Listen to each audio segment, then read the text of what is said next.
নমস্কাৰ, এয়া মিংবি আৰু মই আহিছোঁ আহাৰ মাহৰ বোকা পথাৰৰ সুঘ্ৰাণ বিচাৰি। চাৰিওদিশে খেতিয়কসকলে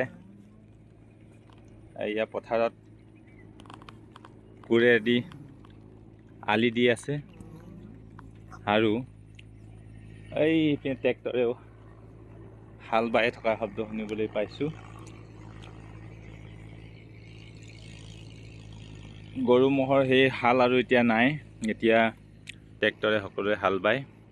তাকে মিংবিক দেখাবৰ কাৰণে লৈ আহিলোঁ। আমাৰ ঘৰৰ পৰা প্ৰায় 2-3 কিলোমিটাৰ দূৰত থকা এখন ডাঙৰ পথাৰ, যিখন পথাৰৰ সৌ সিপাৰে এটা পাহাৰ আছে, দেখিবলৈ খুব ধুনীয়া। এতিয়া খেতিয়কসকলে পথাৰত কামত লাগি আছে, আলি দি আছে। লগতে এয়া কঠীয়াতলিত বৰ সেউজীয়াকৈ বৰ ধুনীয়াকৈ ধানবোৰ ওলাইছে। পানী বৰ ধুনীয়া হৈ আছে আৰু পথাৰবোৰ ক্ৰমান্বয়ে ৰুবলৈ উপযোগী হৈ পৰিছে আৰু কিছুদিনৰ পিছতে হয়তো এই পথাৰবোৰ নতুন ধানেৰে সেউজীয়া হৈ উঠিব। মিংবি খুব ভাল পাইছে ইয়াত আহি, বোকা পানীত নমাই দিছোঁ, ভাল পাইছে। পথাৰত আহি মজা লাগিছে। পথাৰত কি দেখিছা তুমি? চব বস্তুবোৰ দেখিছোঁ। কি দেখিছা? এইবোৰ পানী, পাহাৰ। আৰু বোকা দেখিছা নাই? দেখি আছো।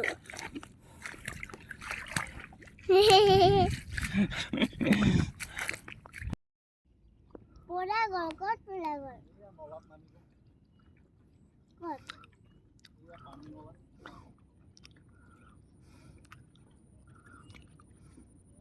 নামি গ'ল।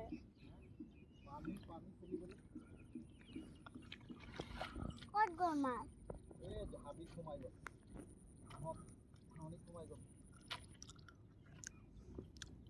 ক'ত? কেলেনো সোমাবলে? কেলেনো সোমাবলে? কেলে? কেলে ঘৰ? মোৰ মাৰ ধৰিব লাগিছিলে। মাছৰ কেলে ঘৰ?